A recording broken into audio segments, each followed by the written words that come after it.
Sa gitna ng mabilis na pagbabago sa mundo, nananatili ang ating misyon, ang ibahagi ang mensahe ng hindi nagmamaliw na pag-ibig ni Hesukristo para sa lahat.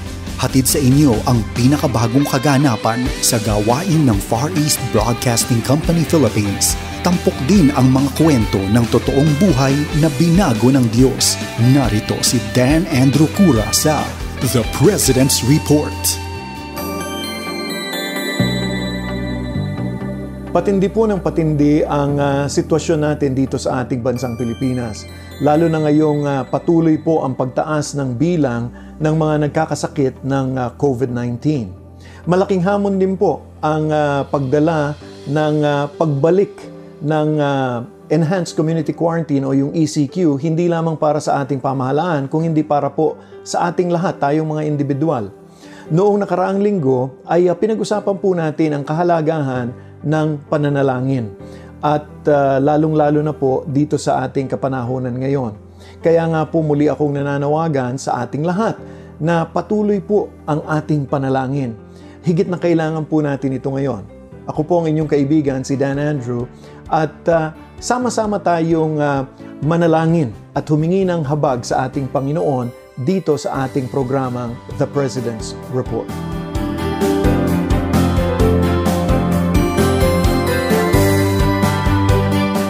Nagpapasalamat po tayo sa Diyos at available na po ang bakuna sa ilang lugar dito sa Pilipinas laban sa matinding virus na ito. Gayon din po para sa ating mga medical frontliners na nakatanggap na rin ng kani-kanilang mga bakuna. Sa katunayan nga po, may mga lungsod dito sa Metro Manila na naghahanda na nga pong bakunahan ang ating mga senior citizens at mga taong may comorbidities o yung may iba pang mga sakit na maaaring lumala pag sila po ay tinamaan ng COVID.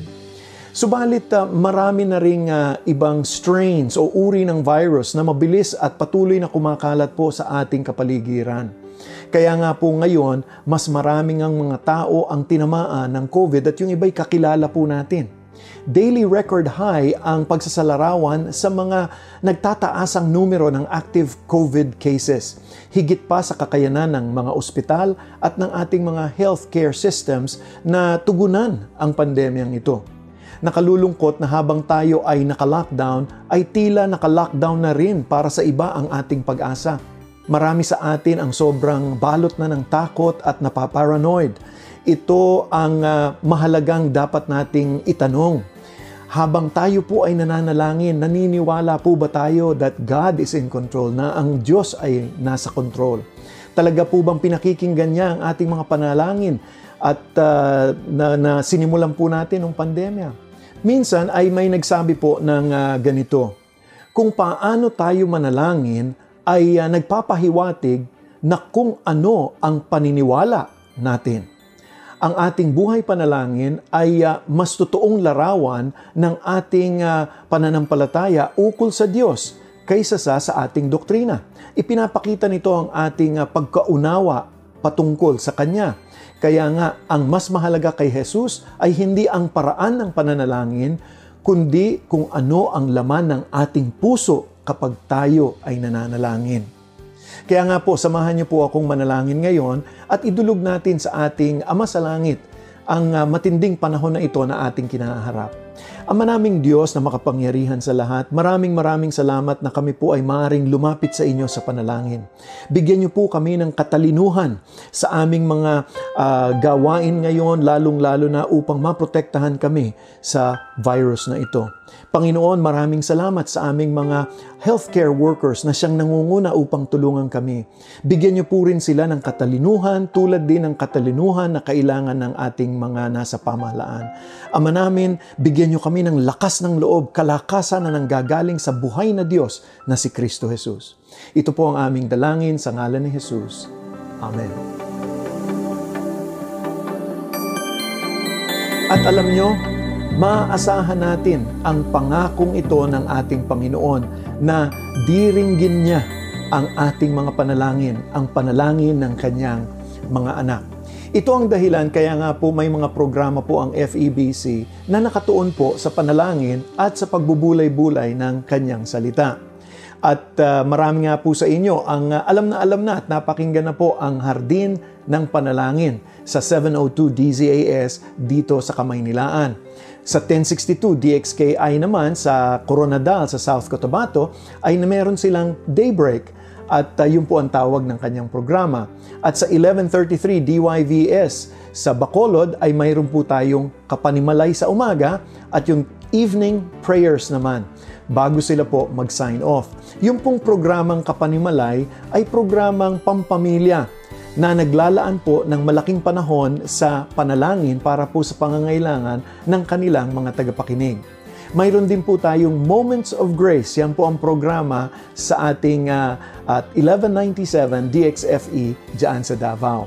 At sa Santiago Isabela naman po, sa 1143 DZMR, ay mayroon po tayong programang sa Ilocano po na ang pangalan ay Ti Agsapa Anapnoan Ti Namnama o Umagang Puno ng Pag-asa.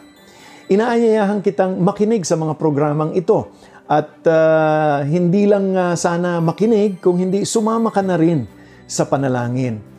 Gayon din, ang ating FEBC Intercessors ay naglalaan po ng panahon para ipanalangin ang mga pangangailangan natin at ng mga tagapakinig tuwing Sabado ng umaga. Virtual prayer meeting po ito. Maaari mong bisitahin din ang FEBC Radio Facebook page para sa arawang guide na Pray With Us na pinapaalala po sa atin ang mga kasalukuyang pangyayari at kung paano tayo makadudulog sa panalangin.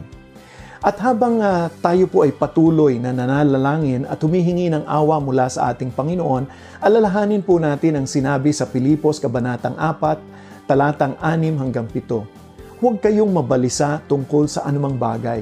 Sa halip, hingin ninyo sa Diyos ang lahat ng inyong kailangan sa pamamagitan ng panalangin may pasasalamat. At ang kapayapaan ng Diyos na hindi kayang maunawaan ng tao ang siyang mag-iingat sa inyong puso at pag-iisip dahil sa inyong pakikipag-isa kay Kristo Jesus. Para po sa President's Report, ako po ang inyong kaibigan, si Dan Andrew. Salamat po sa inyong pagsama sa akin at lagi po kayong mag-ingat at huwag po nating kakalimutan, ang Panginoon pa rin ang may control sa mga nangyayari sa panahong ito. God bless you. Inyong napakinggan ang The President's Report. Para sa karagdagang impormasyon ukol sa Far East Broadcasting Company Philippines o maging kaagapay sa panalangin at iba pang mga paraan, bisitahin ang FEBC website, febc.ph at hanapin ang FEBC Radio sa Facebook. Maraming salamat sa iyong pag-agapay at pagpalain ka ng Panginoon.